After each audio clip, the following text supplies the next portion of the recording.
Hi there and welcome back to the channel, and nice to see you. I thought I'd quickly cover an antenna that I've used in the past, and in fact it's appeared on a video on the channel going back about 5 years ago now. I'll put a link somewhere at the top of the screen in a moment for you to see. The antenna itself is actually a shortened antenna. It's a 3-band, vertical, doesn't require any radials. It's very suited to working portable, or indeed if you have a very small sort of garden or space to put up an antenna. You haven't got the room for a dipole, you haven't got the room for any radials. Let's have a look at the design. So the antenna itself then is a full length of about 11.8 meters. As you can see at the bottom, it's fed with a 49 or a 56 to 1, a high impedance transformer. Now the antenna in the first 10 meters going up is, you can deploy it as well by the way as a sloper, but we'll look at it as a vertical. The first 10 meters on the transformer is basically accommodating itself as a half wave for 20 meters and also a full wave for 10. It'll give you a reasonable good match to 50 to 50 ohms with that transformer as well. To 10 meters as a full wave, as well as 20 meters as a half wave. And then you'll notice, as it's pointed out there, you've got a coil. Now that coil should have an inductance of about 35 microhenries. And then that in itself chokes off everything below it. So it chokes off 20 and 10 meters and helps to load up a further shortened piece of wire, about between 1.5 and 2 meters long. And that in itself should bring in 40 meters.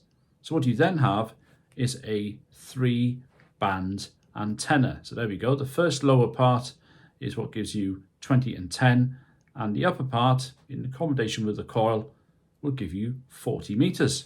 Now the antenna, of course, is a fairly short antenna for 40, 11.8 out of 20. It's about just under 60% of the length. So there's one or two things we can expect in terms of a compromise, but it does give you, I think, reasonable performance.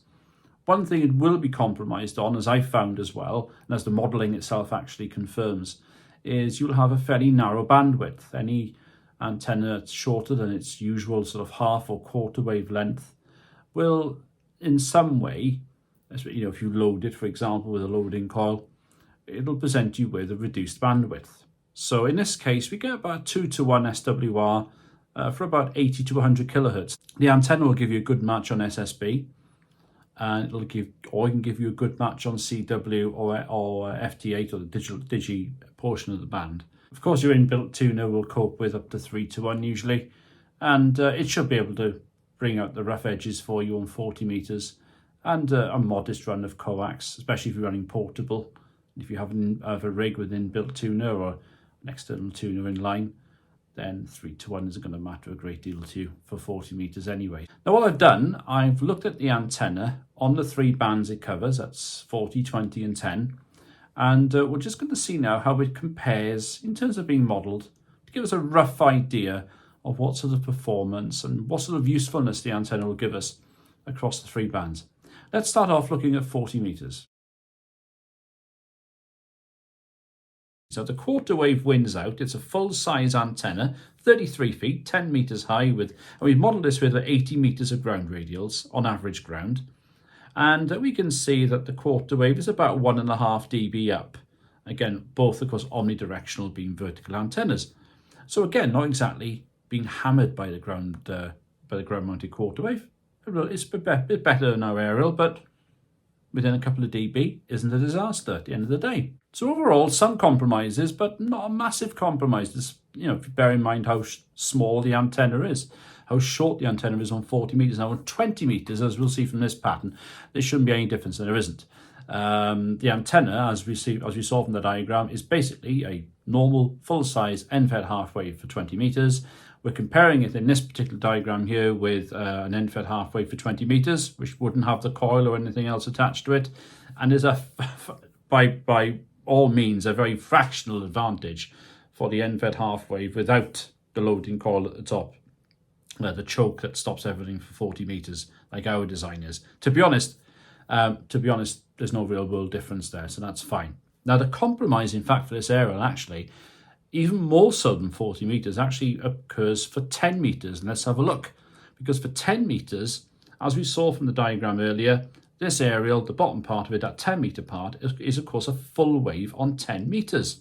Now, being a full wave on 10 metres means it exhibits lobes at a higher angle than we'd expect a quarter wave or a half wavelength vertical to do for a particular band. So any full wavelength vertical will have stronger lobes at around those 35-40 degrees that it would do down at around 20 degrees at its strongest lobes, which you find with, for example, a ground-mounted quarter wave or a ground-mounted end-fed half wave. So because of that, its gain at around 5 degrees elevation, as we see here, is slightly compromised. We're down to minus 8.3 dBi for our aerial. If you compare that to a half wave for 10 meters fed near the ground, that'll be minus 5.2. So we're 3 dBi down on a half wave, basically being a full wave.